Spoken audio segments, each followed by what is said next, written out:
Welcome back to the Kicks and Picks podcast. Coach Steve, Nick, and Scotty all with you. And we've brought back Oaks, Baroque77 on Twitter of 2 Foot Talk. Oaks was in the chat last week killing it, and now we've got him on live with us to give you plenty of winners. So, guys, how you doing tonight? Busy slate. Plenty to talk about. I'm excited for this one. It's gonna be good. Week. Got both weekends have been great. We got a solid start to Champions League now, and plenty more to talk about. Yeah, man, I'm doing really well. I had a killer day in Champions League. I was telling these guys before the show, I threw it up on Twitter. I found a broken line on Kimmich just to take a single shot. And of course, my boy Yoshi took care of me by jacking an absolutely ridiculous one from the center dot at like the 53rd minute and cashing me. And then I also thought the line on Virgil van Dijk just to take a single shot was pretty ridiculous at -140. I typically don't love drinking a ton of juice like that, but you can't tell me that the tallest guy on the pitch for Liverpool, if Liverpool win 4 corners, that Virgil van Dijk's not going to get his head on one. He did in the first half too. So I had to win 5 units on both of those plays. So that was a pretty nice little come up for me, as well as Harry Kane. You're giving me his goal at plus money. You know I got to take it. Obviously, a little disappointed that Barcelona won and that Byron didn't continue to be their fathers. But very, very good week of Champions League for myself and for Madrid as well. The amount of backtracking and deleted tweets I saw from people who don't know ball and thought Madrid was dead after the first half was absolutely hilarious to me. You said it, dude. Madrid, I don't know. I always say, don't ever doubt them in the Champions League. Don't ever doubt Carlo in the Champions League. A little bit of doubt creeped into my mind after I was literally sitting down at the pub and there was 4 games on. So we're looking all around. I turn around, they're down 2-0. I'm like, ooh, might have got this one wrong. Yeah, I happened to check the score at work, and I sent you guys the text. I'm like, holy shit! Like, what's going on with Madrid? Like, look, Dortmund's up 2-0, and then all of a sudden I check at the end of the match, and it's a 5-2 final. Yeah, and it's like, wow, just obviously don't doubt Madrid in the Champions League, but I don't know what the live line was on that when they were down 2-0. I'm sure it's pretty juicy. Plus 600. So you go. I don't know if anybody took it, but I don't know why I would know that. Yeah, no, just no reason at all. Man, that one gotta definitely jumped out. Yeah. This new format, I say it every week. I'm in love with this new format. I mean, I think it takes a little bit away. You mentioned, Munich against Barca today. Like, Bayern don't get to take them home and try to get their revenge. I mean, are we missing out on that? Maybe a little bit, but these one-off games, dude, like the matchups have been good. Even the bad matchups have been good. I think, generally speaking, we're seeing free-flowing ball. We're seeing a ton of goals. Like today, there were more unders than usual, but so far through 3 match days, I'm digging this shit. Yeah, it's definitely been good. I mean, I think we kind of talk about getting the bigger name matchups going. Obviously, like Liverpool and Milan last weekend, but or not last week. But it certainly helps. It keeps things interesting. I'm also loving that. For some reason, the English clubs are doing really well in this format. Top I thought 4, this was going to be. I thought this was going to be one that maybe now that they're playing, they're not just getting some of these higher pot draws. They're actually going to have to beat some top tier teams, and so far they've been doing pretty well. Let's see, we got Villa, Liverpool, and City in the top 3, and then Arsenal are just down in 9th, but same points as City, so just on goal differential. Yeah, and I think our boy Christian Pulisic, who we shouted out a few weeks ago, and then have repeatedly called a must play, is on fire right now. Obviously, as an American fan of the sport, it's great to see an American player playing so well, and he's just found a new lease on life at Milan. Like, a lot of people wrote him off after the failure at the end of the Premier League stint. He is just on fire. First goal yesterday. Nick, I know you had first goal score. You took a stab at it. Big number, plus 500 hit. And we said it, you got to look at his goal score or goal or assist number every week at this point. You mentioned first half shots because he's ripping early and it's finding the net or he's making plays. And, we referenced the stat a couple weeks ago.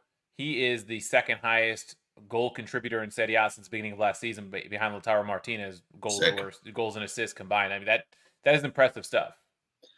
Yeah, and Lautaro can't even start for his club in Champions League anymore. Don't think I forgot about all you Barcelona fans / fake Inter fans who were screaming and banging on the door for Lautaro Martinez Ballon d'Or. I think Vinny dropping a second half hat trick against Dortmund quieted all that down because even if you want to pretend that Rodri deserves it, because he doesn't, Fede Valverde is on that list ahead of Rodri because he is by far the best midfielder playing the game of football, period, end of story right now. As far as Champions League goes, Nick, I know you just said you liked the new format. I do like the new format, but I also know you liked and shared my tweet when I said, change my mind. There has to be 4 games in the early window. Oh, yeah. Not do 7 games in the late window. It is too crowded. No doubt about that. I mean, I just meant I like the open format of matchups. It's, in terms of how they like schedule this shit for TV, I don't know who's getting paid what, but I couldn't agree with you more. You throw 2 games on it, the early slate, and then the other 8 or the other 6 or whatever the hell it is for the late slate doesn't make sense to me. I couldn't agree with you more. Spoken like 2 guys that don't live on the West Coast. Yo, have you ever tried to? Okay, so you guys know I do live shows before the games. I'm trying to cover 7 matches in 30 minutes. That gives me an average of 4 minutes a match and 2 minutes to plug my content. That's not enough time to run through the board and go through everything that people want to see. So it's really difficult. And then that's even if I can pull the graphics from FotMob to create them in Photoshop in 15 minutes to run the graphics for 7 matches. It's just, look, I know the woes of making content probably don't sound that difficult to other people, but it's an absolute nightmare for trying to do live shows with. No doubt. Yeah, I think part of it has to do where the matches are played too. If you're playing a 12:30 U.S. game or 12:45 U.S. game East Coast, it's only not even 6 o'clock in England, so they're going to try to make those games later in the afternoon. Yeah, a lot of times you see like the Eastern European fixtures start early here because of obviously the time changes. But I get where you're coming from though. As someone who's trying to pull a 30-minute show together for 7 matches, that's great. Because I don't want to hear somebody's like, oh, we'll spend 10 minutes on this match and we're 15, 20 minutes in, and you're like, oh shit, we better move on. Like, yeah. Dude, I know we got a super stacked slate this weekend, obviously, right? Huge games, England, Italy. We got the Clasico, but just I want to quickly run through hot takes or reactions. I think Red Star Belgrade continues to be the premier over team on the planet. They lost to Monaco 5-1. Just keep that in your back pocket. Juve they didn't score though. Shout out my boy Chief Ndidi. I know that's not how you say his name, but Juve absolutely fucking dog walked by Stuttgart. We'll get into Juve a little bit later, but just wanted to take an opportunity to shout out that they looked like complete dog shit after there was a whole lot of chirping by Juve fans before that game. Real, we talked about Real. PSG, people still believe in PSG in the Champions League. They were at home. They did not win another game. So just would like to continue to throw that out to the world. And yeah, shout out Liverpool. People need to put respect on PSV's name, man. 100. I mean, I know they're a smaller Dutch club, but they are built different in Champions League, and so is Luke de Jong. Yep. And shout out Pool. And I think Scotty mentioned how England and English teams are doing exceptionally well. German team's struggling right now. So just interesting to see. It's just something to keep in mind. The one downside of this format is it's impossible for me to remember who has played who so far in this. Yeah. Because like we all know that there's some easier schedules to start and some harder. And so as I go through this, it's I don't recall exactly like who Inter played for their first 3 matches. So that's like my one caveat, because I'm trying to go through and like pick all these things out and be like, who's overperforming, who's underperforming. Yeah, and obviously, like I'd love to say Brest is overperforming, sitting in 5th place right now, but I know that their schedule has been pretty solid. Hey man, they held Leverkusen. They should have beaten Leverkusen today for what it's worth. If anybody watched that game, they had the grade A chances, I feel like. I mean, Leverkusen controlled more of the game, but it helps when you're Brest could have had 2 or 3. Helps when you're at home. And Leverkusen aren't the same Leverkusen as last season either, right? They're still, I mean, they're good, but they're not the undefeated, never losing Leverkusen. Leverkusen also ran a heavily rotated lineup. Boniface wasn't starting up top. Frimpong wasn't starting on the right. Look, I think that Brest did well. Look, France has shown that they have teeth, especially at home. Obviously, we saw a French team beat Barcelona, and we saw a French team beat Real Madrid. And we saw Lial walk in and absolutely punk Atleti. Now, I don't think that. Again, I'm not going to sit here and say that Lial's not good. Atleti kind of did that to themselves. They scored 1 goal with Julian Alvarez early, and then they sat back and invited pressure, and you just simply cannot do that. They didn't even start Jonathan David, too. He still scored 2 goals. Yeah, which was the wild part. And look, Atleti is bad. I don't know how to tell people that who are just like, oh, no, it's Atleti. Yeah, I know. They're at the Wanda, but, like, that team fucking sucks. Yeah, I was going to ask of the 3, looking at the table, the 3 clubs from top 5 leagues that are out of the top 24 right now. I know it's only 3 out of 8 matches. Milan, Leipzig, and Atletico. Which one has the most to worry about in terms of qualifying for the next round? I know you just Leipzig skipped over Bologna, coach. Somebody said they would not win a game. I'm not counting them because we talked about that we didn't expect them to get out of it to begin with. That when we were way early in this competition because of just being gutted. But of those 3, the more traditional Champions League teams, Milan on 3 points, Atletico on 3 points, and Leipzig without a point so far. There's your answer. Yeah, it's Leipzig. They can't play away. So the fact that, look, I mean, I think it's a decent result. I don't know. Head held high result. Losing at home to Liverpool a decent result, right. But losing by only 1 goal in a competition where I think goal differential certainly is going to matter, especially for the bottom 8 teams dropping out of the competition. I think goal differential will matter. But RB Leipzig, and it's not just this year, like historically, has not been able to play away. Now, I know they're in the far east part of Germany, so that makes their travel more difficult than almost every other German club. But that's not an excuse. Like, Germany is really not that big, and everybody has to go on the road everywhere in Champions League. The fact that they just cannot perform and haven't been able to perform away for almost half a decade is very telling of who RB Leipzig is. That's why they brought in my boy Jurgen Klopp to run the organization now. That's all going to start to change in January. Hey, man, I still stand by the fact that they screwed up firing Jesse Marsch and not giving him enough time. Yeah. All right, so we'll leave Champions League there. We'll move on to the Premier League next. Oaks, you said it before we came on. You're not the biggest Premier League fan, but this week's slate is loaded. Features Scotty side Liverpool traveling to the Emirates to face Arsenal. That's the big match on the calendar. Current lines on that one, we've got Arsenal plus 140 at home, Liverpool plus 190 on the road. Those are the money line numbers. Draw no bet, Arsenal minus 140, Liverpool plus 105. The draw line is plus 240, and the over is set at over 2.5, minus 125. The under at minus 105. I guess, Scott, we'll kick it off with you because you're a fan of one of these teams. You watch Liverpool week in, week out. What are your feelings heading into the Emirates against an Arsenal side that is coming off a negative result and is going to be, hungry? Yeah, well, I think I'm at the point where I have to start accepting the fact that Arne Slot might be a good manager because I've been trying to hold off on that for a long time, and the results so far are hard to ignore. 11 wins in his first 12 matches, first manager in Liverpool history to win his first 6 away games across all competitions.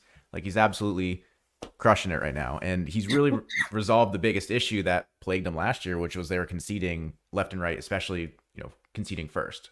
And now that they've kind of righted that ship without really any significant additions, they just kind of move players around. I'm forced to have to believe that Slot is going to be a really, really good manager for Liverpool moving forward. And now I have to let my expectations get high. And coming into this, I think the tale of Arsenal fans are going to be, hey, Liverpool are getting us at the worst possible time because we are chock full of injuries and suspensions, right? So they're going to be without Odegaard, they're going to be without Saliba, Timber, Saka, Calafiori, I think it's a doubt now because he picked up an injury on Tuesday. So not exactly. Arsenal's the only team that's got injuries, right? And so that's my point. According to Arsenal and Arsenal Twitter. That is my point, because Liverpool also will be without Jota, who's arguably their most clinical scorer. A Salah you can make a case for, but Jota, in terms of number of times he puts the ball on net and the number of times it actually counts as a goal, probably the highest. They're going to be without Alisson, probably a top 3 keeper in the world, if not higher. And they're going to be without the greatest Italian player in Chiesa. Who honestly may never wear a Liverpool shirt again. I don't know that dude's ever going to be healthy. It's just he managed, I think, maybe 16 minutes and done. So I looked at the injury report today, like scrolling through their lineup, like what's up with this dude? And like I think Poole had like 2 dudes listed with like a broken ankle or something, and they were like still scheduled to be back before Chiesa. And like the reasoning was like knock. I'm like, man, no, it's just this dude is never beating the allegations. What Slot has said is that he's just not physically ready to play in a high intensity league like the Premier League. That's what he said. He's not used to playing in a high intensity league like the Premier League. And so it's going to take a while for him to train and get ready physically for that, which just tells me he's just a broken person. Like if he plays against a full size, tells me he's slow, to be honest with you. Like I mean, listen, but like I'm not here to super defend him. Bro did have like 2 ACL surgeries in 3 years.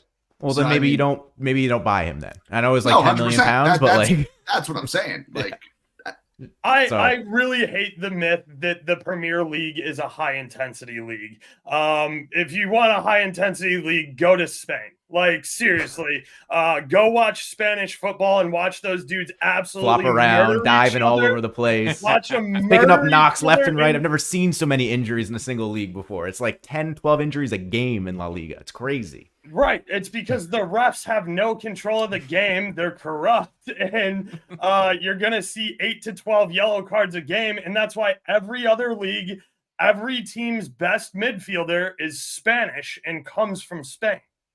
Yeah. You must have missed the Liverpool game last weekend in Chelsea, where arguably the worst reffing performance I've ever seen, where both sides, both fan bases were apoplectic over how incompetent John Brooks was. But neither here nor there. I say all this because I'm going into a game at the Emirates, which is historically last 2 or 3 years probably the hardest place to play in England, outside of maybe the Etihad. But even still, I think Arsenal had a better home record. And I see that Arsenal are favorites, and I'm not going to question it too much, but I have so much more optimism that Liverpool not only can go in and get a result, but they probably should. I know they're missing Jota and Alisson. I think Kelleher is a fantastic backup. He played really well today, clean sheet. There's no secret that Liverpool have immense amount of depth in the front line, so I think they can live without Jota for a couple weeks. And I just expect Salah to be top form. The midfield, McAllister and Gravenberch have played really, really well. I think they're going to overpower Arsenal's somewhat depleted midfield.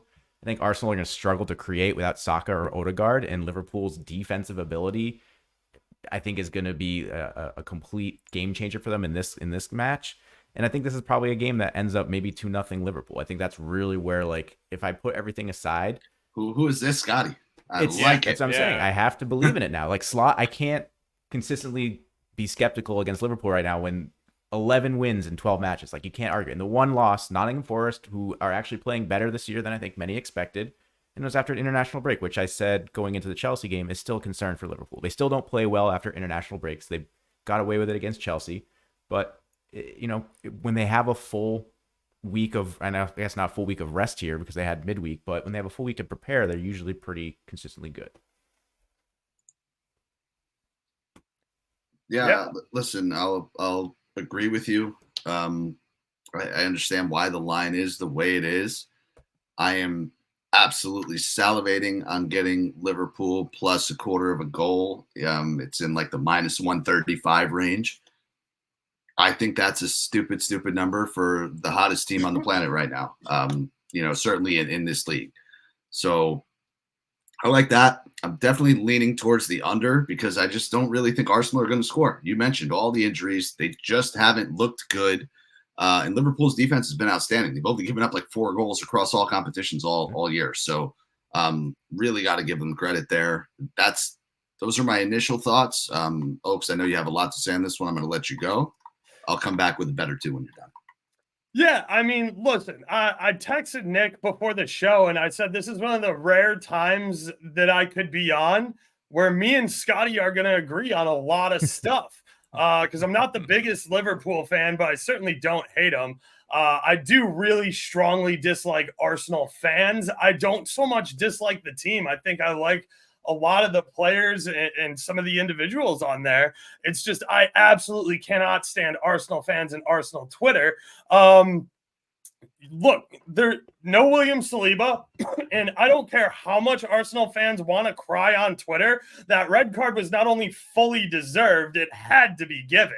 The fact that you're sitting here pretending, oh, well, that was kind of, I don't know how that's a denial of a goal scoring opportunity because you were the last man back. The ball had already left his foot over the top to play him in, and then you just fucking rugby tackled him. So yeah, Saliba is rightfully suspended here. I heard Saka may or may not be back from a guy who's pretty wired up with Arsenal stuff. So we'll see whether or not that's true. That might just be wishful thinking, but look, I'm with you, man. I'm personally going to play Pool on the money line at plus 195 over on FanDuel. The smarter play is to take Pool, draw no bet. You can get plus 116 over on Bet Rivers. But this is screaming under to me because of the way Liverpool plays. They are defensively sound. That said, I will take Trent Alexander-Arnold for a card, absolutely, because the man is not a right back. You can stick him back there. He's a midfielder that plays right back. He's your Lucas Vasquez. That's who TAA is. He's your Lucas Vasquez. So you can stick him back there, and he'll come up and give you big performances in big matches. But when you're playing Las Palmas at home on a Tuesday, he's going to turn the ball over 13 times and completely shit the bed. So I really like the under 2.5 here, sitting at plus 106 on Bet Rivers as well. And both teams to score no is plus 128 on FanDuel. Yeah, I really see this as a Pool 1-0 win, maybe a 1-1 draw. But Pool don't have to rack up goals. I know Jota's hurt, but if you get the Darwin Nunez who played today away at RB Leipzig, and then you have absolutely no problems up front. I know Gakpo has been held quiet kind of all season, but he continues to get in good positions. He continues to be in dangerous areas. The finish might not be there, even though he had some chances today. But if you get that Darwin Nunez from today, who is slamming home a Salah shot on target that probably beats the keeper, but no telling whether or not he's going to have the power to lunge over to that far post and save it. And he's drilling it on target in the back of the net instead of 19 miles over the crossbar into row Z. Then I have no doubts that Pool are going to come in here and get this W with Arsenal's depleted midfield and a back line that will be without William Saliba and possibly Calafiori. I got a sprinkle here. Under half a goal first half, plus 215. Sure. Yeah, I mean, I think the concern that I would have about Liverpool not getting a win here is if Arsenal are pretty upfront with what their situation is and the injuries that they have, and they play a very conservative play style where they just try to, play very defensively, maybe hit on a counter with Martinelli or in Havertz, and Liverpool struggle to break it down, right? So if that's the case, then yeah, I could see under a 0-goal first half, and then hopefully some adjustments at halftime that Slot loves to do. He's been doing it for Liverpool all season long. I know he did it in the Eredivisie all last season. and maybe they come out and they get a 1 or 2 goal win in the second half. I could certainly see that. So if Arsenal come out and they're very upfront, like, hey, listen, we just need to try to like shithouse our way into either a point here or move on, then yeah, I think you'll certainly see a low scoring game. You'll certainly see a first half that might lack goals. It's really hard to break down low block when they just put 10 guys behind the ball. I know, because Madrid sees it every single week. Yep. Yeah, and I think for your side, Liverpool, Scotty, if they can get 3 points at the Emirates here, that's a statement win for Slot early in his tenure. I mean, that was the biggest knock against them to start the season, was that they had a very easy start of the schedule, and now they're in the meat of it, right? They had Chelsea in the weekend, now they got Arsenal this weekend, Brighton in the weekend following. If they can come through this with 7-9 points, like, it's, you know, undeniable. And then it's just a matter of how much of a lead can they build up over City before City start to figure things out, as they usually do come December and January. Yeah, and as poorly as City, it feels like they're playing, they still haven't lost a match yet. They're the only team in the Premier League without a loss. But if Liverpool gets a win here, 7 clear of Arsenal, that at least gets you a pretty sizable advantage early in the season over one of the main title challengers. So this will be interesting. Sure. You mentioned the under guys. I mean, Liverpool's conceded 3 times all season so far in 8 matches. That speaks for itself. I think one of those is an own goal too. You know, like, it's crazy. Yeah, it's impressive, and I'm familiar with Slot just because Roma saw Feyenoord in the Champions League and the Conference League, or not, I'm saying Champions League, God help me, the Europa League and Conference League at 3 seasons in a row, and Roma bested them every time, but they made it really hard on Roma every time.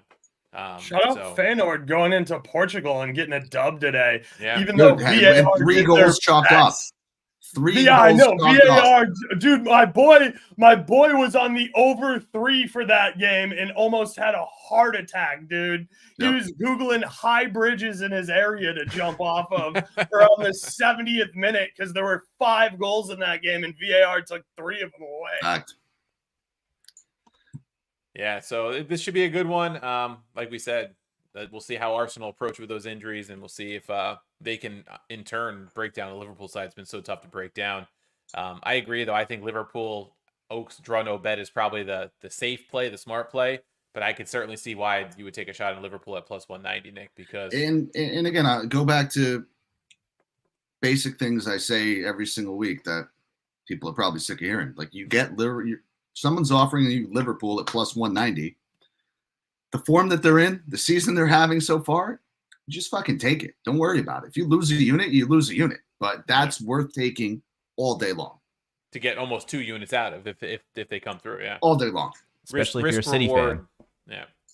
If I was a City fan, I'd be putting the house on Liverpool plus 190 right now. Just the reverse jinx, right? Then at least you get something nice for yourself. You either get money or you get your biggest title rival so far losing the match.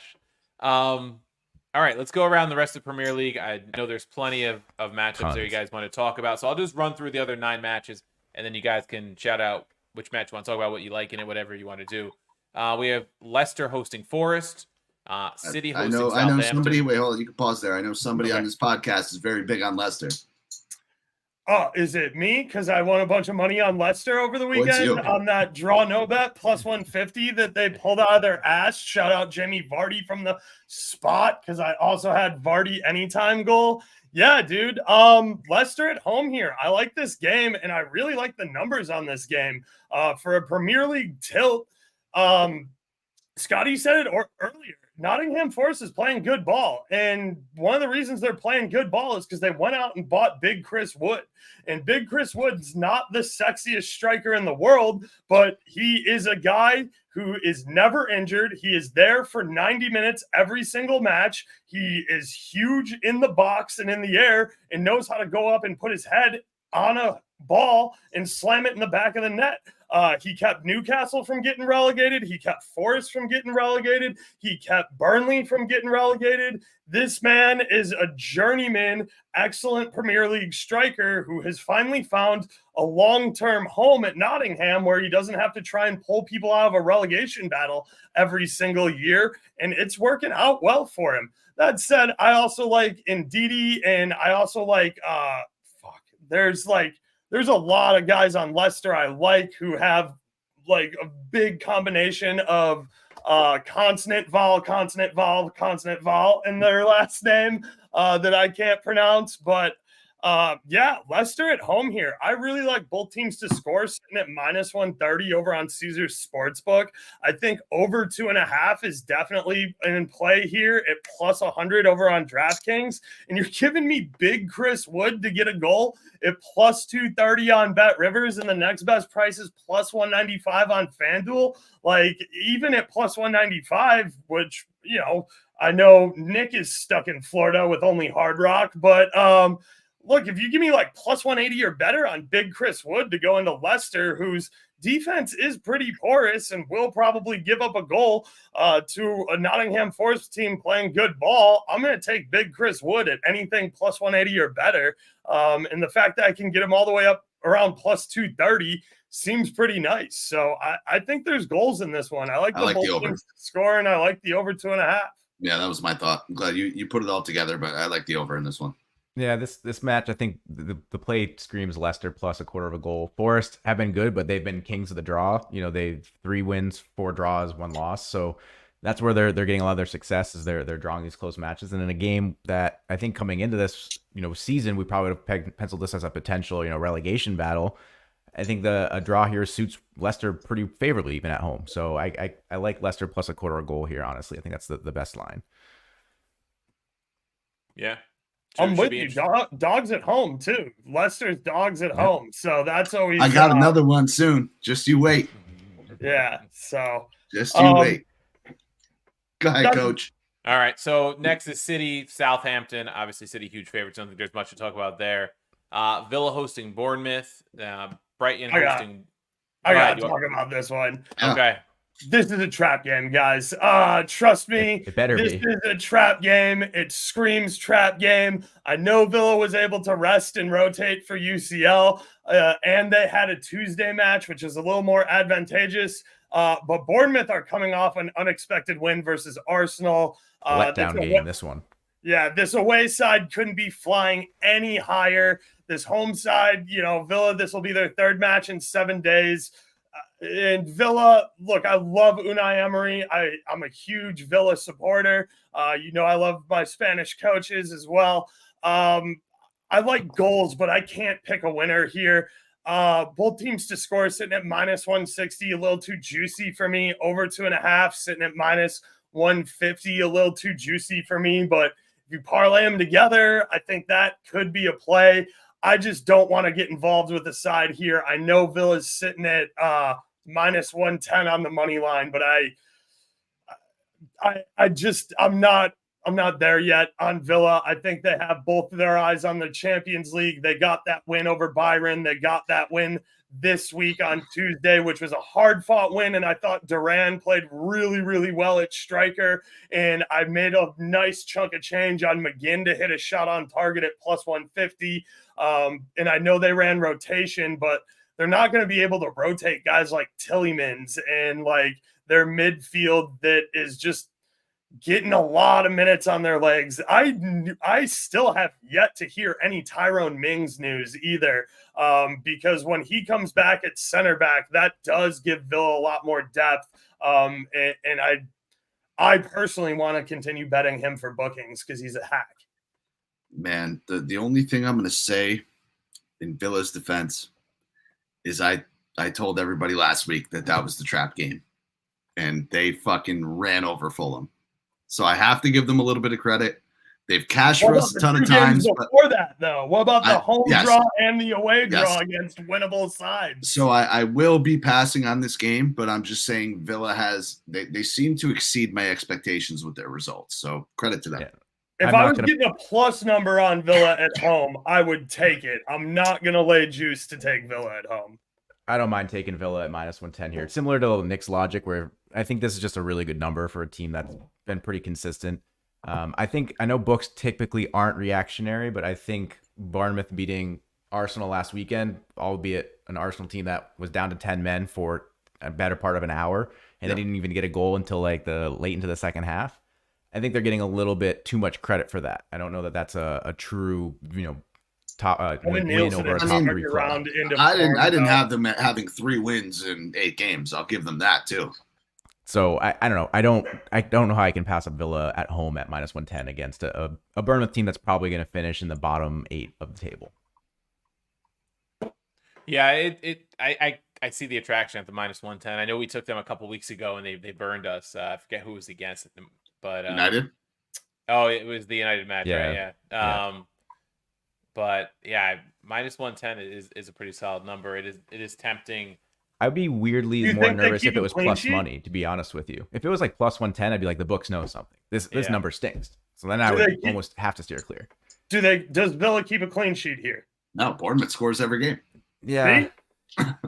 And head-to-head matches, I mean, it obviously goes over a Like bunch this- of seasons, but 5 out of the- 7, I think, is both teams to score and over 2.5 for both.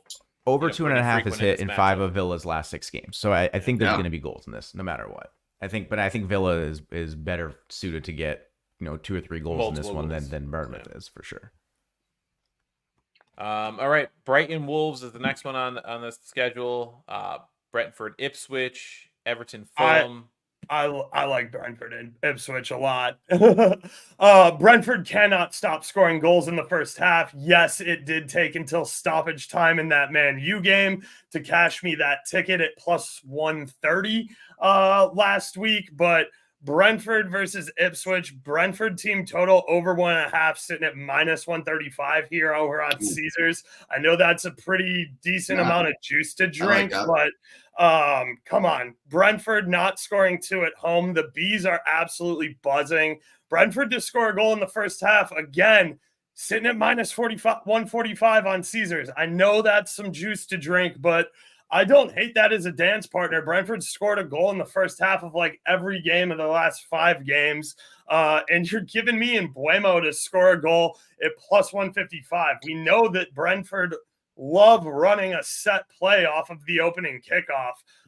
Even if they don't win the coin flip, these guys have just been absolutely nuts at running really good quality set plays that people can't stop off of the opening kickoff. So I'm going to keep betting Brentford first half goal while it's hot. They also can't keep clean sheets. So both teams to score at -145 as well on Caesars. I know that I said a lot of stuff here that has some juice to drink, but there's a way to get all if not part of these into a parlay, a same game parlay, or even go with multiple games to find some value here, because both teams to score at -145. Brentford team total over 1.5 at -135 is good enough to play on its own. I like that. But for me, that screams both teams to score over 2.5 here, which is sitting right around even money. Yeah, I like it. I think the logic behind Brentford first half goal, I mean, even if you don't want to drink the juice, like you said, you find something else that's in that range to pair it with, and I think you get a decent play. Even with an Embuemo shot on target. Yeah. Like, even if it's -280, like, that'll take your -145 up to something even money. Yeah, it's outstanding. It's like crazy the way they're scoring goals so quickly. I mean, there was like 3 weeks in a row where it was like first or second minute. Like it's like unheard of. Right off the opening kickoff, 3 weeks in a row, they scored directly off the rip. I still haven't seen a team figure out how to stop that kind of set play yet. Yeah, it's nuts. Everton Fulham is the next match. You ready? I see. It's time, boys. Are we going Everton overs again? We're definitely going Everton overs, but it's almost time to hop on the Everton bandwagon. Unbeaten in 4 straight games, Everton. I just think the line doesn't really make sense. I don't know. Over 2.5 is -120. I mean, that's an auto play right now. Every fucking Everton game goes over. You could probably get it better. It's -105. There you go, -105. I think Everton draw no bet -105. Just like the line seems too sneaky to me. Fulham, who has been the darling of the books the past couple of weeks, and now they're only a slight favorite away to Everton. They're rolling right now, dude. I don't think they lose this game. I think Everton draw no bet -105, but definitely the over. Over is my favorite play in this one. I'm going to go with Nick's favorite logic of they're due with Everton, and I think their unbeaten run means they're due for a loss here. Possible. Fulham scored 9 goals in the last 4 games. Everton defense has not been where it normally is. I know they've got 2 consecutive clean sheets, but to my point earlier, I think they're due. Fulham's lost 2 in a row, though. They're due. They're due. They're Yeah, due. wait. Hold on. I like it. I could be convinced. Hold on. So if you don't want to even go that way, Fulham over 1.5 team goals, I think is like plus 130. That could also be interesting. I think Fulham are going to get a couple here. If Everton somehow find, goal scoring form and can pull out a 2-2 draw or something to that extent, fair play. But I think Fulham are getting a couple in this one. And to that extent, I wouldn't even mind a Fulham draw no bet at, I think it's like minus 115, minus 120. Yeah. I don't even hate over 3. I think you could plus 160. I think you could sprinkle a little on over 3. Both teams to score over 2.5. Yep. There's no way. I mean, do you think Everton's keeping a clean sheet? I know you want to be with Everton. No. I'm more so just say Everton because I just enjoy putting Everton content out into the universe. Oh, I know you do. Yeah, I don't care if they win, lose, draw, whatever. It really doesn't mean shit to me. But they've looked much better, and Fulham's looked much worse the last couple weeks. Yeah. So I'm interested to see which way this game goes because these are intersecting trains. Both teams to score in a Premier League match at minus 135. You don't see that super often unless it's somebody that they don't think is going to score versus a City, an Arsenal, or a Pool. And also an over 2.5 in the Premier League. Again, I love slamming under 3.5 when that's the line in the Premier League because the Premier League has an overinflated sense of, oh, we're the best team, we're the best league on the planet, we score the most goals. No, you don't. I watch your games every single week. You don't. But I love the over 2.5 here. Again, minus 105, I think is a great price. Both teams to score at minus 135 on Caesars, I think is a pretty good number. Both teams to score over 2.5. Stick those together. Here's one I know you'll like, Nick. Goal in both halves. We know Everton like to score early and concede late. Don't even care what the line is. Minus 125, bro. Minus 125. That's light work. I like it. All right, let's keep going down the list. We've got, after Everton, is Chelsea hosting Newcastle. This is my lock of the week. Go. All right, there you Chelsea go. Chelsea money line minus 130. Oh, bro. Sorry. That's fair because Isak is just getting back and he's not in form. Dude, I think Chelsea looked pretty good against Liverpool. I think they probably could have gotten more than what they deserve, or could have gotten more than what they ended up leaving with last weekend. But I think they're gonna have a bounce back weekend this weekend. Newcastle have been kind of listless all season long. Terrible. I think they're walking into a very hungry Stamford Bridge right now, hungry for blood. And I think this could be an ugly game for Newcastle. But I love Chelsea money line at minus 130. I think they're getting another game where I think Chelsea are going to get at least 2 goals here, and Newcastle, I don't see them keeping up. Yeah, I was inclined to look at Chelsea team total, and that line is fucking. I literally juiced. just pulled it up, and it's minus like, 190. Disgust. I would take the under, to be honest with you. I'm gonna hit you with one that I never ever do this, but the line is fucking screaming at me. Draw at plus 310 kind of has legs to it. Yeah, I mean, look, I told you. But Chelsea at home is the play. I'm with Scotty. I told you when I texted you, man. I'm gonna agree with Scotty a lot here. I lean Chelsea on the money line at the Bridge, but here's the thing: Chelsea are gonna get a nasty 1-0 win here. They just are. It's going to be really gross. Newcastle play good defense as long as they don't pick up a red card.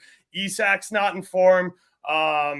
Their offense has been a complete mess, but Newcastle's defense has been very solid, especially at St. James Park. I know this is at the Bridge, but this isn't the Bridge after Chelsea was, a perennial top 4 side and a Champions League winner. This is at the Bridge after Chelsea finished mid-table last season. I know that they have high expectations, and not playing European football has been beneficial for Chelsea, but I lean Chelsea on the money line. But the fact that I can get under 3.5 at minus 138, again, it's a lot of juice to drink. There's not 4 goals in this game. No, there's just not. I agree with that. That's a good one.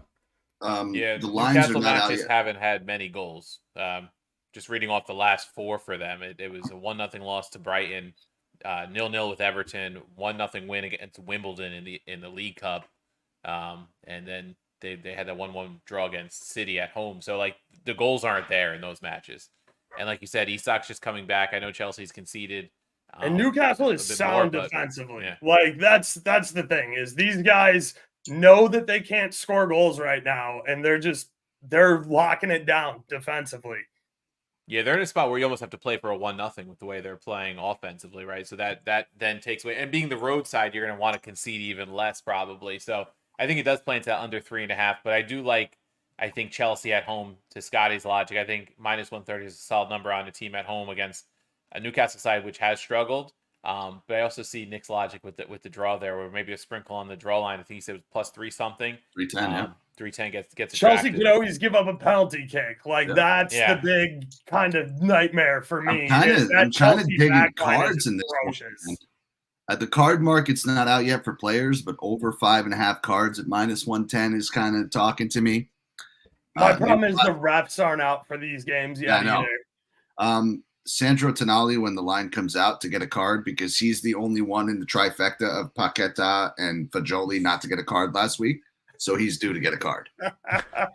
He's taking yellow on himself this week. I know Paqueta takes a bunch of shit for it, but like you guys watched him be the most carded player in France, right? Like the man has been attacked since he came from Brazil. So the fact that like people are like, oh, dude, Paqueta picking up another yellow card. It's like, yeah, dude, he averages 12 a season. Here for the content. I'm here for it. Yeah. It's crazy. 12 a season. That's like Mancini levels from a couple seasons if you can't beat him up, man. I'm a big fan. But for like an attacking player, that's a lot. Yeah, that's what it is. Yeah. He's Brazilian. Yeah, fair. All right. Brazilians do two things really well. Pick up cards and jack for chicks from way outside the box. And Paqueta checks both those boxes. So the next one is Palace hosting Spurs. Spurs -120 on the money line on the road. I mean, Palace has been bad this season. I can play the books for this because that's a disrespectful line to Spurs, but I'm not taking it. Like, well done, Bucks. Well done. I feel the same way. It feels like a trap. Yeah. I might take it. Over 1.5 team total at -150 feels like a nice piece, though. Yeah, I like that too. I mean, Palace. Listen, I'll give you my same spiel. Like Palace, they're Jekyll and Hyde. Like whenever I can never pick if they're coming or going. They're just hiding. They're fucking terrible this year. Like they're just so bad. And but Tottenham will find a way to cough up. That's exactly the crazy thing. Like Spurs just find ways to drop points, and it's just I cannot. They can't play on the road. On the money line. Yeah, I can't do it. They can't play on the road, dude. I don't know what it is. They look so good at home. They have absolutely nothing on the road.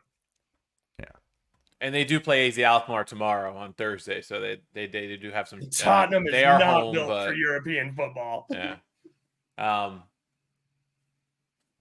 Yeah, it just I think I'm kind of with Nick though. I think -120 against a winless side.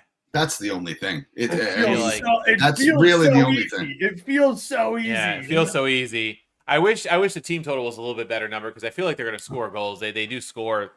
I mean, if they lose this game, it'll be because they cough up like 4 to Crystal Palace out of nowhere. Yeah, I mean, I think the over 3 at -125 is probably my favorite play of the match. Looking at that. The way that even when they lose on the road, it's like 3-2 to Brighton. Like they do concede.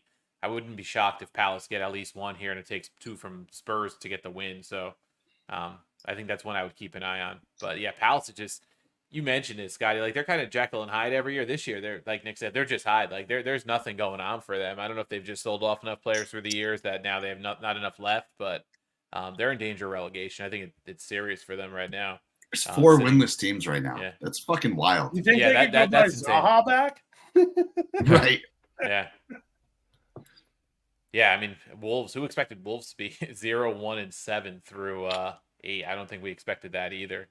So that's what might save them. But they're pretty bad right now, Palace. Next one up is West Ham and United. West Ham +195 at home. United +130 on the road. The game against the team that plays no defense. Yeah, it's the game that plays against the team that plays no defense versus the team that can't score. Yeah. West Ham don't even attempt to play defense at any point during their matches, and United, I wouldn't ever take a over half a goal team total on them unless it was like plus 200 because they're just terrible. They can't finish. So West something's Ham got to draw give no here. bet plus 115. Yeah. I'm certainly not backing Man U on the road. Yeah. Spot. And you're going to give me the home team who, again, you can go out and buy 9 different strikers and your coach is still just going to play Antonio for no goddamn reason. 38 years old, just carrying the fucking team. Yeah. Like, I can't remember if it was you. Somebody in the chat in 2 Foot Talk said that West Ham could go by Holland, and 3 matches later they'd be playing Antonio up top. And that it seems true. But West Ham at home here, I think they show up big for this game. Yeah. I really just want to see Eric Ten Hag get fired. Well, that's kind of the thing. I want to know what Man U fans' next scapegoat is once I'm tired of betting on what I want to happen to United, so I have to stay away from this game. Yeah. I mean, I probably won't touch it. I do like, West Ham draw no bet feels better because of what you just said, Oaks, is like, I think we're just all waiting for the game that is the last game of Ten Hag's career at United. Because like it's got to be one of these coming up. Like it's going to be one of them. It's going to be like a 3-0 loss. That's going to be embarrassing that the board can't overlook. And they're like, all right, now it's time. But they have a tough game. They're going to Fenerbahce away. tomorrow. Yeah, they got Fenerbahce Fenerbahce away. They got to travel to Turkey. My boy Bird, who's in the chat, was talking. He's like, I know how dumb this sounds, but he goes, Man U props are criminally undervalued tomorrow versus Fenerbahce, and he's probably right. It's going to be a really tough place to play, and Man U needs some revenge after a 2-1 loss to Fenerbahce away last year. Or, well, not last year, sorry, back in 2016. But, Fenerbahce is a really solid side right now, and we all know how tough it is to go on the road and play in Turkey. Yeah. All right, that's the last Premier League matchup. Good so slate. we'll wrap the Premier League there. There's plenty to talk about. Obviously, we're going for a while. That brings us over to Serie A, where I'm just going to pull up these lines real quick. The feature match is obviously the Derby d'Italia. That is on Sunday, but I guess we'll start there. Run through. Just let's get rid of the trash here, and then, right. then we can go into trash. Because I need at least 15 minutes to trash Juve myself. We know there's a lot of trash in Serie A right now. It is very hard to handicap in recent. You guys are so negative about your own league, man. I have what it is it's more. Serie A is, first of all, Serie A is my most profitable league that I bet. Maybe Nick and I bet with too many feelings, having been following the league for so long. This year. I can't say anything. There are certain teams that are just hard to figure out on a week to week. But we'll start on Friday. There's a Friday match. Udinese hosting Cagliari. Udinese, I feel like they get back on track. I'm not going to go in and give bets forever. I don't know if you guys have. Well, they had the comeback, right? Didn't they have the comeback against Bologna? Didn't they get 2 late? Was that the match I'm thinking of? Lorenzo Luca scored late to salvage something last weekend. Maybe. I feel like Cagliari's been like punching above their weight class the last couple of weeks. Let me double check this. Cagliari has been punching way above their weight class the last couple of weeks. They had a very nice comeback win. It was Torino. Yeah. They beat Torino without Zapata. They had the win 3-2. Oh, it was Genoa. I'm sorry, that came back against Bologna. Udinese had the 1-0 loss to it was Pinamonti. It was Udinese. Yeah, it was lost against Milan. AC Milan after Rangers took that terrible, shouldn't have been a red card. Yeah. So, you think Udinese gets back on track, Nick?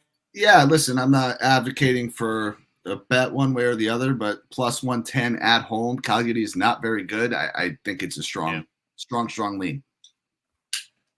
Yeah, I lean that way too. Udinese's been good at home, 3 wins and 1 loss at home, so they've been solid at home. I mean, 10 goals in 8 games. It would take them like 17 games to score 10 goals in like the last 2 years. So yeah, they found something. Udinese is really good at aerials, and they score a lot off of corners. The striker's like 6'6". Yeah, exactly. Let's talk about Torino Como, and I'll go over to win, draw, win, and I'll look up some corner stats, because if Cagliari give up a ton of corners, I'm with you on Udinese. Yeah, this is an interesting one because Torino started the season really hot, and now we're fading very quickly. You mentioned now or never for them. They to blew get that back on match to track. Cagliari last weekend. They host a Como side that has been all right so far, 2-3-3. Better than I thought. Yeah. Losses in 4 straight for Torino. I mean, this to me, I jinxed him. I can't trust them at all. That's on me. Obviously. I'll take full credit because I was hyping them up about 4 weeks ago, and now the wheels have fallen off. That's on me. Yeah, listen, I have to give Como a little bit of credit because, again, I was very high on. I have a bet on them to get relegated at plus 900. Not because I didn't believe in the project they were building, but because a newly promoted team at plus 900 deserves a bet. They've been playing much better, but I think like Torino have to have something out of this game, man. Absolutely have to. I kind of like them draw no bet minus 130. I think that's fair. Che Adams been kind of killing it, plus 240 to score a goal. I don't hate that. I think they have to get a win at home here. Like you have to circle this as a must-win game if you're Torino. So again, strongly, like but minus 130. Feels like they have to, but I don't hate Como plus a quarter goal. Results in 3 of their last 4. The only loss was against Napoli, who is first in the table right now and doing very well. I mean, they got that result against Atalanta. I don't know. I didn't look at the injuries or anything. Obviously, I'm just kind of spitballing here, but Torino's they're hard to trust right now. Yeah, they're without Zapata for the rest of the year. He scored what? I don't. And they've scored 2 goals in each of the last 3, but they've just conceded 3. Zapata, if Torino scored 35 goals last year, Zapata scored 30 of them. So definitely feels that way. Well, that's Juric ball for you. So this team without Zapata is tough, and they sold 2 center backs. They're not the defensively very sound team that kept them borderline in a European spot all last season. Man, I think I have one for you guys here. Over 2.5 is plus 110. I was about to say both teams to score is minus 125. I don't see those might be the plays. Clean sheet, and I don't see. Forget trying to pick the winner or spread. Forget that. Right. I think goals are the play here. I mean, the last 3 Torino matches have been 3-2 losses. So even if they win this match 2-1 at home, like. Are they shutting out Como after conceding? And Como hasn't been shut out since they lost to Udinese back in September 1st. Even against Napoli they got a goal. So I think both teams to score minus 125. The over. I think I'm probably going to play both those lines this weekend after looking at it that way now. Yeah. Scotty and I will play Che Adams to score. Yes, I will. I mean, if you're putting plus 200 next to Shea Adams' name, I'm going to take it. Nice. Yeah, who's going to get him service? Who the fuck knows? Ricci, my boy Ricci will be there. Don't worry. I got plus 225 on Adams here on DraftKings that I'm looking at, and Cutrone for Como's plus 240. He's kind of revived himself. He's hot right now. Dude's got like 5 goals. Those might be plays you might have to look at too if you think there's going to be at least 3 goals in this match. So. Next one after that, Napoli hosting Lecce. Big favorites here for Napoli. I think that's pretty clear. I think this is maybe one, if there's any play, I'm going to look at the spread real quick. I think this is like a Napoli minus goal and a half. Nothing. At minus 110, but that's about it. That's about the only thing I Lecce is probably. But I got nothing. I mean, they could very easily. They wouldn't lose to a beverage, would they? Many have. Next is Bologna hosting AC Milan, 2 clubs that just played Champions League. I think this has to be, guys. Minus 105, Milan over 1.5 goals. Yep. And Christian Pulisic is sitting at plus 225. Until he doesn't score, we bet that. Yeah. I don't have shot props or a goal or assist props yet. Those usually come a little bit later in the week. But if he's getting plus 225 on the goal line, I think the goal or assist line should probably be pretty close to even money or a little bit better. It'll be a plus number on the road. And I'm definitely going to take it.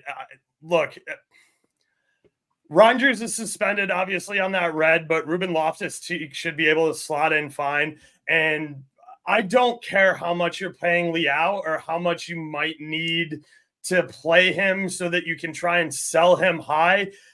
Chuck Uwezi makes an immediate fucking impact when he's on the field. Look at Champions League this week. Look at the game last week. When you pair Chuck Uwezi and his wand of a left foot with Pulisic, that team is fucking nasty. So just Agreed. play them together. I don't care how much money you're paying everybody else. You want to win games, you want to compete for the Scudetto, then you have to put Chukwueze on the field with Christian Pulisic at the same damn time. So I really want to see more Chuck. I've been a huge fan of him since he was at Villarreal. You guys know that I'm a big Spanish league guy. I thought that, Chuck was absolutely phenomenal, and that it was an elite signing for AC Milan. I also like Okafor. I know he takes a lot of shit, but I think that Okafor is a really underrated player, and I think Milan really fumbled the bag by giving Giroud his kind of farewell tour when they played Giroud in 10 meaningless games that could have made Okafor a far better player than he is right now. You want those 10 games back, and you want those 900 minutes under Okafor's legs playing in this offense. At least that's my opinion. But I like AC Milan here, even on the road. Bologna, yes, I know they suck on the road and they're not the same team as last year. They still do hold it down at home. So I think the line at plus 110 is pretty sharp. But I'm with Nick.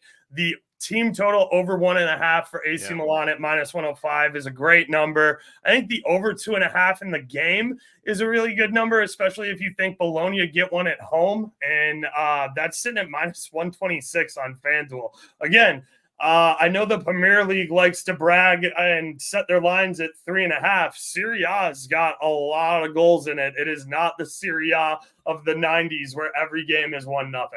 Yeah, it's definitely a different set. Yeah, if you're someone who doesn't watch much, that is for sure. Next one is Atalanta hosting Verona. Atalanta let us down today. We have way out here on the chat saying, Here, Nick, let's put the correct comment wrong up with there. Atalanta today. Hold on. Fuck that. Well, we had to follow with that one, right? Yeah. Them not scoring screwed Nick and I as well. So we're with you there. Verona, they just lost to Monza. What was it, 3-0? I think on Monday. Sure Nick? did.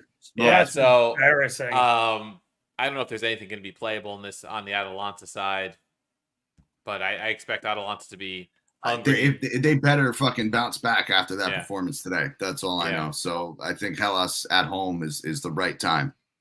Yeah, I mean, Atalanta minus goal in the quarters, minus 125. I don't know if you think they're going to win by 2 goals, but I would almost take Atalanta over 2.5 team total.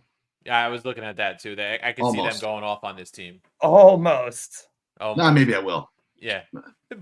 Depends what kind of weekend you're having by Saturday at 2:45, I guess, right? We're already 8 or 9 bets in by then. So yeah. So you might be up enough money to justify it. I'll tell you right now, though, the first thing I'm looking at is Zappacosta for 2 shots. At home, even as a heavy favorite, again, today he was minus 140. Like, if you're going to give me that kind of number on Zappacosta to take 2 shots, I'm taking it every single week. All right, next, the early match is Parma hosting Empoli. Empoli plus 220 on the road. I know they don't score a lot, but they've been pretty good. Do you think they can get any kind of result here against Parma? Yeah, Oaks, you're the resident Parma guy, so I'm wondering how you feel about them. They've kind of fell off a cliff here the last couple of games. They haven't won in 5 or 6.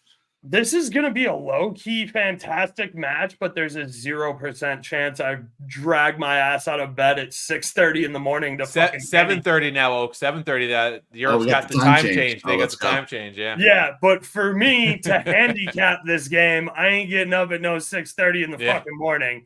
I like both teams to score here. Minus 120. Parma always find a way to get a goal. Empoli, I know they've been very stout defensively and kind of a surprise this season. I thought they played really well against Napoli. I think Empoli is surprising a ton of people. I'm not sure whether or not they're legit.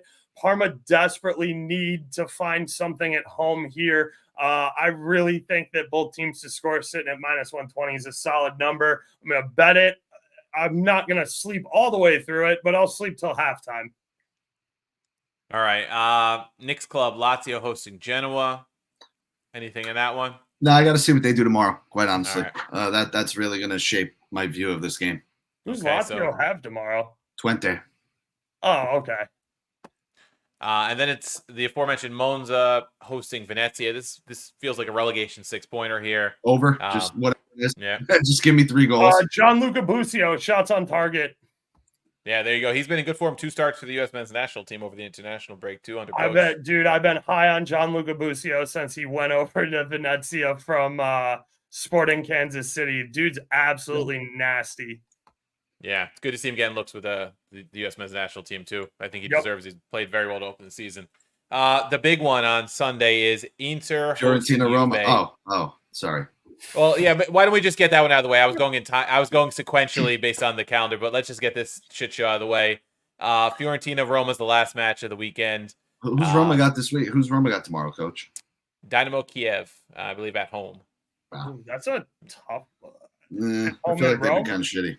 Everything at this moment for Roma is tough. So I don't even know where to go with this one. I mean, obviously both teams are plus money, but Fiorentina's hard to trust, even though they're coming off a 5-goal performance. Roma is very hard to trust.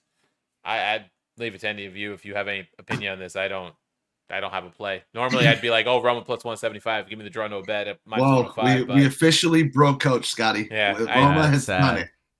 It You is. don't even want to take a team total, Coach. There's nothing Roma to score in the first half. It is hard times on Roma. Jimmy and I are walking through those podcasts on Chiesa di Totti, like depressed. Fiorentina to look good in purple kits, minus 10,000. Coach, can you just quickly address the rumors and allegations that Totti might come back and play? Because I saw that swirling all over the timeline. You know what? They could probably use him. They could probably use him to unlock an opposing defense. He can't run probably anymore, but I'm sure he could. He didn't run when he was fucking in his prime. Sure, he could still play a fucking great ball over the top. Maybe he could give Dovbyk some service because Dybala has not been very good so far. So, here's my honest question to anybody that wants to answer it: does Roma score a goal in this game? They have to. I think they have to. Fiorentina can't keep a clean sheet. I mean, both teams to score minus 130 kind of seems right there. Yeah, that could be the one. If you're going to play something in this match, that could be the one. Now, this is the late Sunday match. Maybe I have a good weekend before this, and I get ballsy and play Roma like draw no bet. Get suckered into a Roma bet. Yeah, and I get suckered into a Roma bet if I'm up some money. Money back. Yeah, give a little bit of the money back. Be nice to the books. They take care of us every day. But that's about the only way I'd probably play something here, just because my optimism is, like you said, getting beaten out of me. So draw. The big one is Inter. Draw's a runner here. I think draw's a runner here. I think 0-0-1-1. I think draw's a runner here. I don't mind that. Is Roma getting 4 corners? Team total of 3.5 seems awfully low. Is that all it is? 3.5? It's minus 140, but I might lay it. I feel like they get 4 corners. How many did they get versus Inter? Because that game was a lot closer than it needed to be. Let's check. I got 3 versus Inter. Oh, damn. They stink. Inter only got 3 too, though. If I were betting corners, I would have lost. They only got 3 versus Monza. Yeah, all right, fool. Forget that. They only got 5 versus Elfsberg. So, yeah, no, I'm out on Roma corners. Oh, wow. Thank you very much. All right, let's go with the big one. Derby d'Italia. Fuck. Sorry. Ugly game. Derby d'Italia, Inter hosting Juve. Inter last-ditch win today in Champions League, very unexpectedly at Young Boys. Juve, the loss. Were they home or away yesterday against Stuttgart? They were home. They were home, and they embarrassed themselves at the Allianz. Home loss to Stuttgart. This is a big one in terms of who's going to hang with Napoli, I think, at this point in the season. Inter's still title favorites, obviously. I think this is one that they kind of need to make that statement and say, yeah, we're still the champions. We are still the favorites, because they did lose the match to Milan. I'm thinking this is the one until they play Napoli head-to-head. This is a big one for them. You guys go first. It's your show. What do you think, Nick? I'm waiting for Nick. I know you've got a Juve rant ready at the tip of your tongue. I see it's formulating up there. No, listen. Let me start off by saying I think Juve have looked as good as they could possibly look under a new manager. Sideways moves, I really believe. I mean, I do think they, like a guy like Conceição was, I think, a good signing, but Nico Gonzalez to me, whatever. Like Dusan is still Dusan. He's going to show up against the dregs of the world, and he's going to pretty much do nothing in the big games.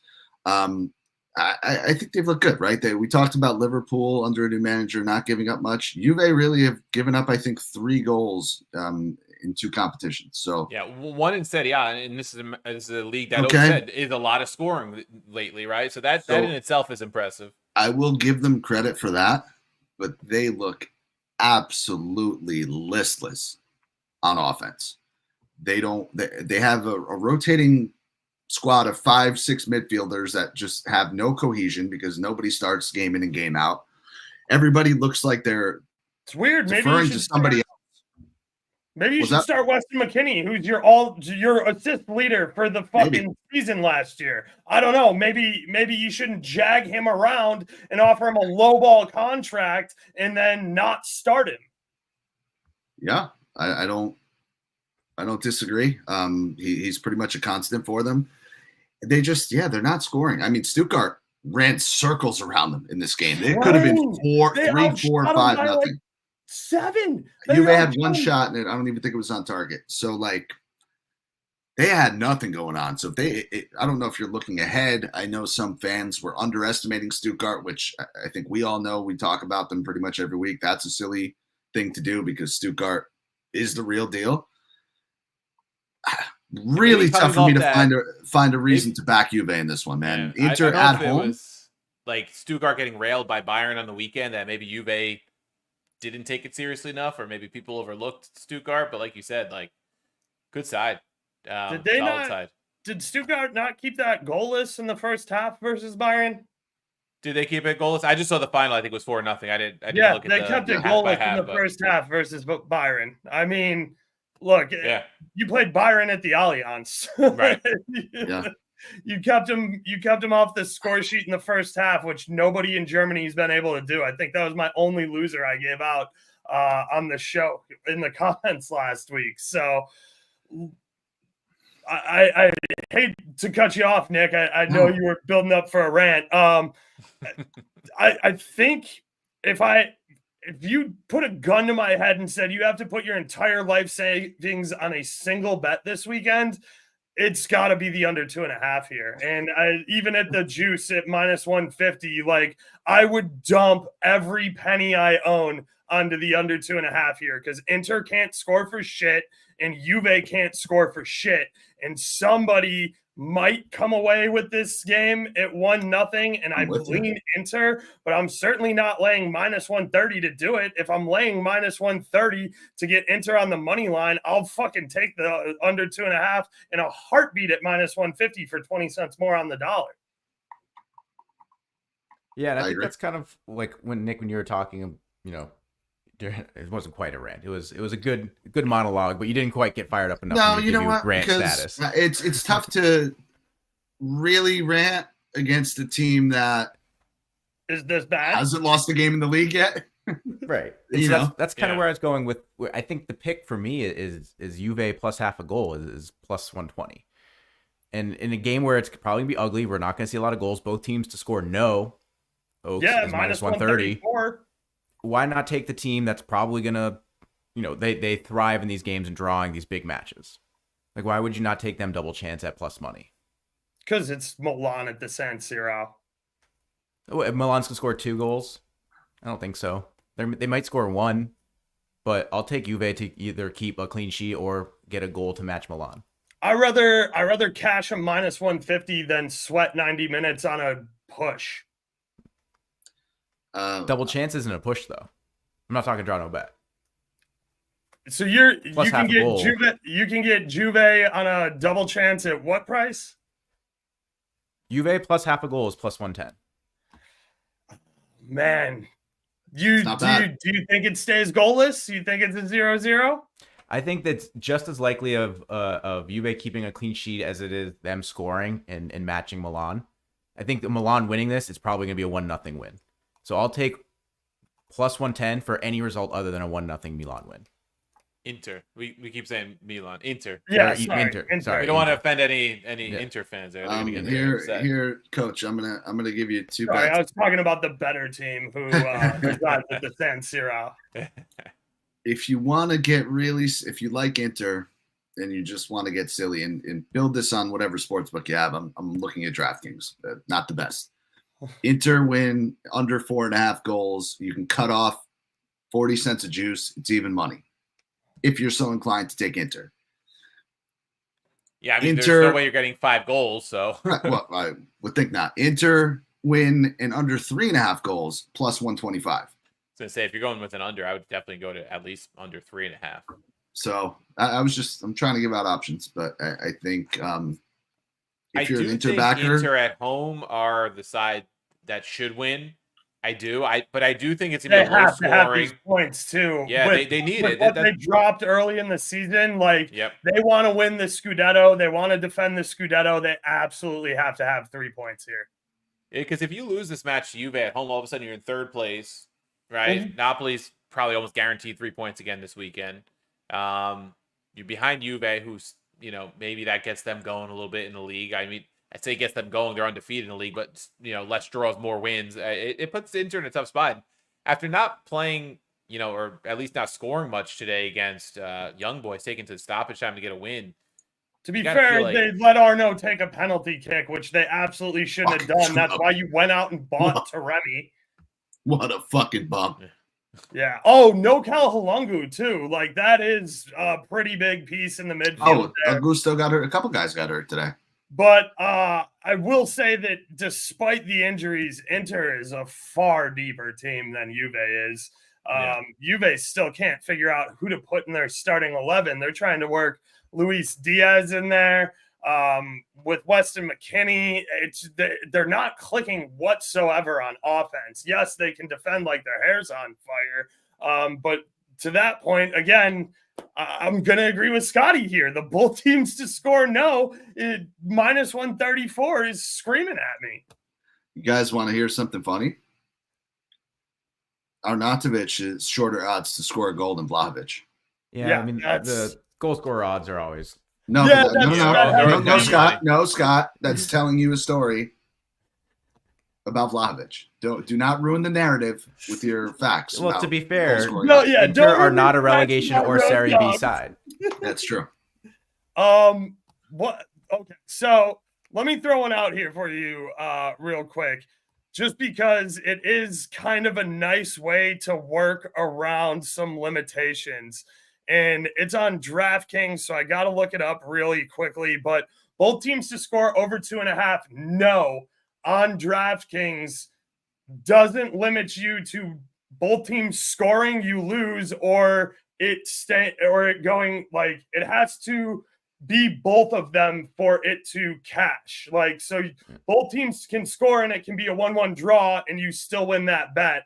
Whereas other books, when you pair both teams to score with under 2.5, if both teams score, you already lost the bet. So I don't see 3 goals in this game at all. So if you play it on DraftKings, both teams to score over 2.5, no, I got to find that number, but I feel like that's the move.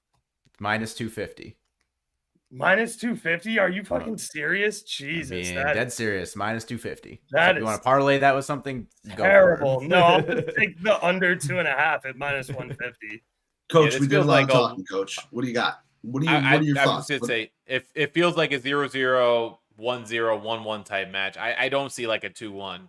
I really don't. It's going to be 4-3 after we all just... Yeah. Oh, right, no doubt. Somebody will score in the first 5 minutes and it'll open up. And Vlahovic 2 goals. I'm going to have to fucking deactivate Vlahovic hat trick. No doubt. Yeah. But yeah, it just based on the way these teams have played so far. But then you look at some of these Inter results in the league and, they hosted Atalanta. They put a 4 on Atalanta. And it's like they can go off when they're on. Atalanta not the only game they've gone off this year, though. No, I know. But that's the most notable. But that's exactly what's going to happen because I just said put your life savings on the under. Yeah. But then you see like when they played at City 0-0, like it has more of that feel to it. Even at Young Boys, which is like, dude, it's a shorter plane ride to Young Boys than it is from like Disney World to fucking Jacksonville, dude. Like, it's a hop, skip, and a jump. And Young Boys outshot them like 4-1 today. I know they put up a couple of shots there late at the end, but like Young Boys dominated that game. Yeah, that has to be a concern. I don't know if it means they don't get a result this weekend, but I think as an Inter supporter, that has to concern you a little bit in the Champions League to struggle that much against a team like Young Boys. But then you can go into the Etihad and get a 0-0 versus fucking City. So again, Inter is a bipolar team, but they always are going to be one of the best teams in football. Scott was just, I saw you there with me waiting for Coach Steve to say some wild shit about Young Boys. I know. I was trying to make the pun. It's like, for once, Young Boys didn't just lie down and take it. All right. Well, we'll wrap Serie A there. We got one more match to finish up with, and it's the big one. Legs is going to be at this one, right? Real Madrid hosting Barcelona, El Clasico. Both teams coming off big Champions League victories. And this is always, obviously, it's called El Clasico for a reason. It's a big one in Spain. And we'll go to you, Oaks, first. This is your side, Real Madrid. Obviously, no love lost for Barcelona. What are you feeling for this one? Your team is -105 at home, Barca +220 on the road on the money line. Yeah, I mean, listen, it's Barcelona hate week. I wore my Puta Barca shirt just for this show. It's Puta Barca all day long. My downstairs neighbor is a Barcelona fan. I caught him wearing a Lewandowski jersey the other day and hollered Puta Barca out my sliding door at him. So, yeah, you know me. I'm going to be very, very biased here. First of all, let's start with this. Vinny's coming off a hat trick and he's playing Barcelona. He's the fastest man on the planet. Barcelona's defense is complete ass. Vinny just scores +205, guys. That's big. In the Bernabeu on Leg's birthday with him in attendance. Oh, Legacy game. Some are calling it. Legacy game. Also, Bellingham buried Barcelona twice last year and ended their lives and snatched their soul out of their bodies. Bellingham to score a goal is +245. Now, I know he's not in the same position he played last year, and he's not getting nearly as many goal-scoring opportunities, and he's getting a lot more assists. That's still a disrespectful number for a guy who walked in and snatched Barcelona's soul from them last year. Fetty, just to put a shot on target, is +205 again. Have you guys not heard me banging on the door for Fetty being the best midfielder on the planet? This man's putting shots on frame all the time. He put one on frame at +200 last match in the first 9 minutes. Fetty to put a shot on goal at +205 over on Bet Rivers. They even void players not in the starting 11. I can guarantee you Fetty Valverde is not only going to play this game, he's going to play 90+ minutes of this game because he is probably the best conditioned person on the entire globe. We know second half is Madrid's half. They are a high-scoring team in the second half. Second half over 1.5 goals is -140 on Caesars. That's a little too much juice. The Nick bet of second half being the highest scoring half is -102. That is basically even money, and I don't know how you go away from that on a Madrid game. Madrid to score last. Again, you got to drink some juice here, but -145. Madrid to put a dagger in Barcelona's heart in a, let's call it 1-1 tilt. And then Rodrigo comes on and slams home a header. Yeah. -145 or on MGM. You know, it's Madrid money line all day. I'm not scared of Barcelona. I know that we're going to have to be stuck with Lucas Vasquez and we're going to be stuck with Mendy, and we don't dispense set pieces super well. Barcelona doesn't win a lot of corners and aren't super great at set pieces, so that's not something I'm terribly afraid of. Lewandowski is really, really good, though, and I really enjoyed the fact that he wasn't playing well last season, but the guy's on an absolute different level. This is the last year of his contract, too, I believe, so he's just putting up number after number after number. So, yeah, I mean, you can look at Lewandowski goal. Personally, I'm not getting involved in very much Barcelona here. It's Madrid on the money line at +100.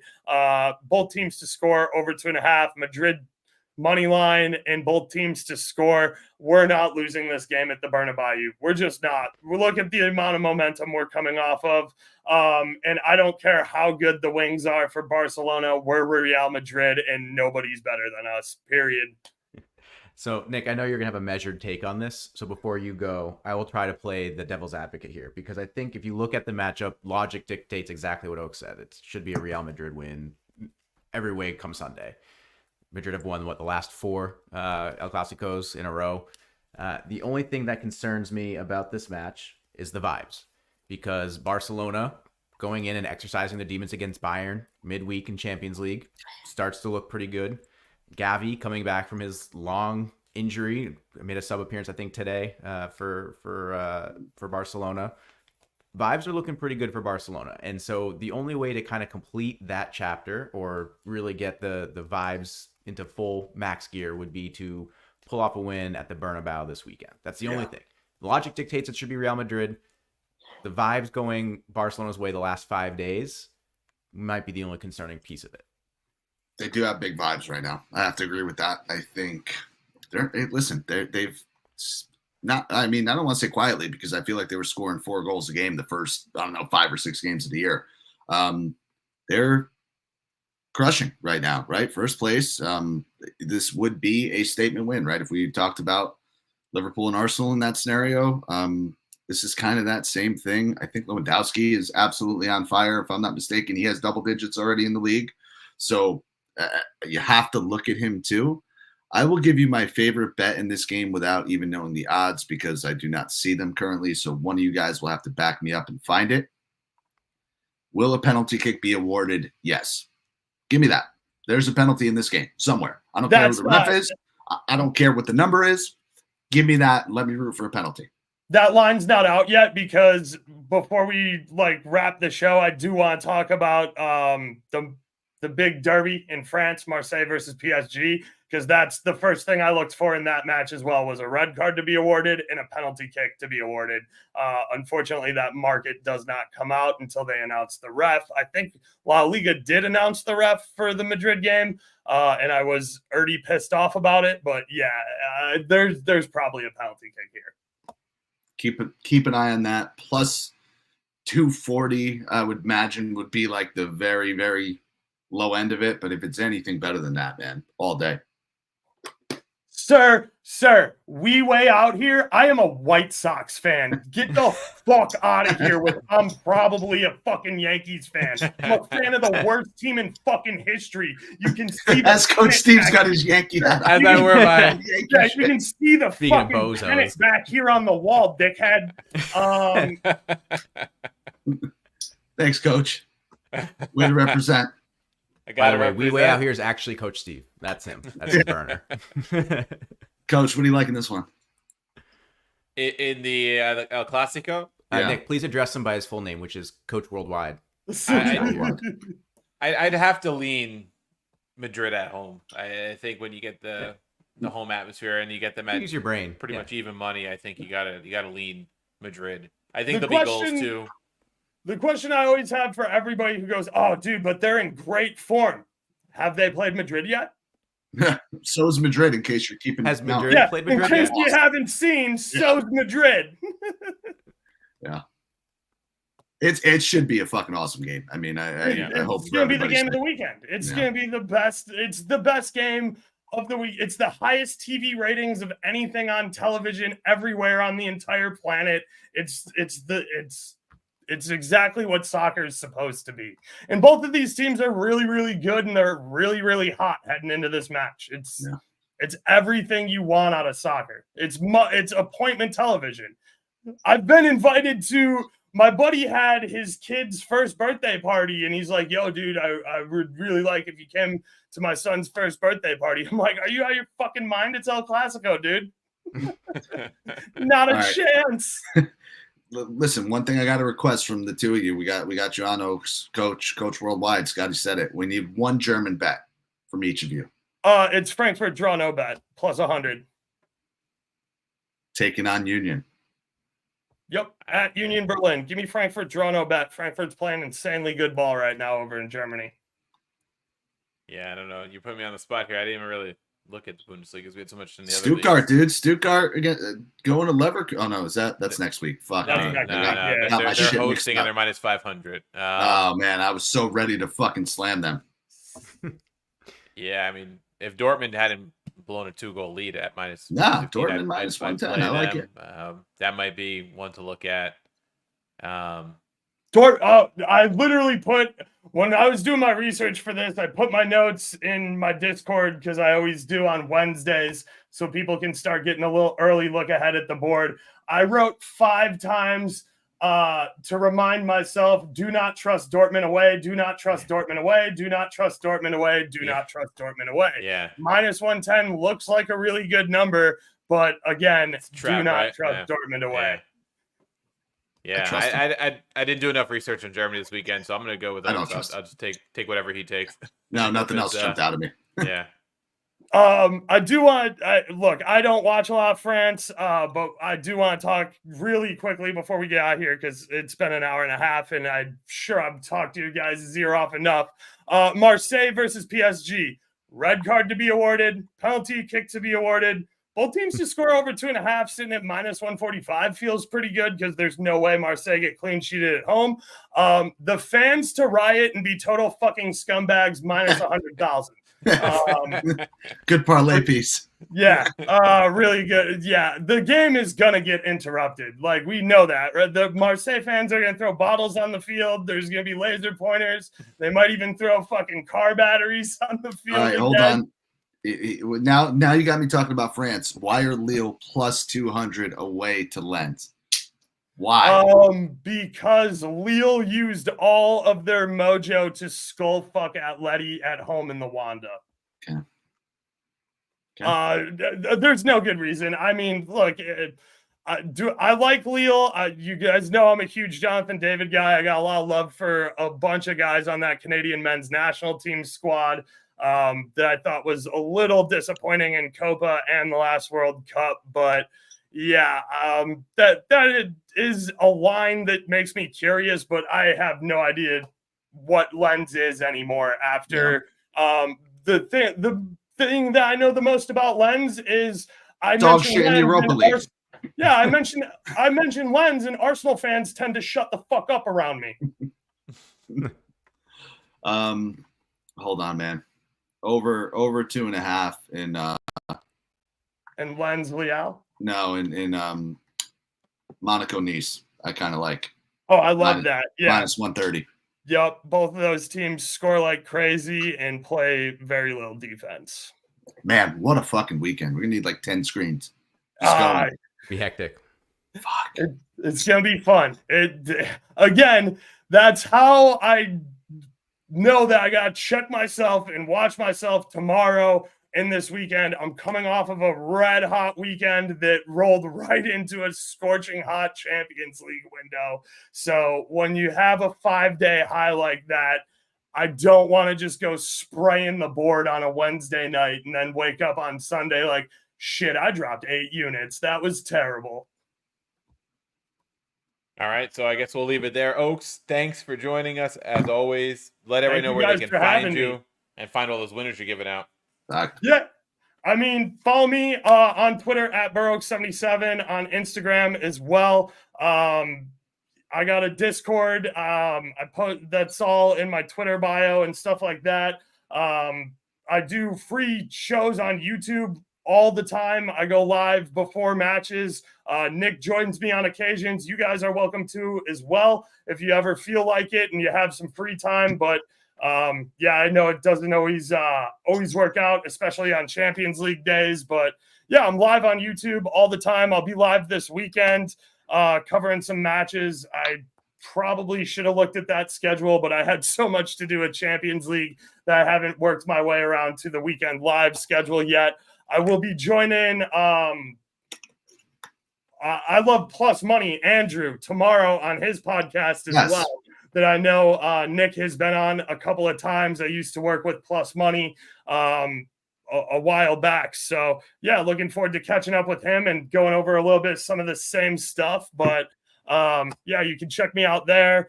Check me out on YouTube. I am at Burrow772 because some asshole stole Burrow77 from me a long time ago. Yeah, this guy, Nick's I'm sitting holding it on hostage. it. Yeah, holding out on me. So I got at Coach Worldwide too. He doesn't know it yet. All right. So thanks again, everybody, for joining. If you're not following yet, give us a follow, and we appreciate you listening. Oh yeah. Good luck.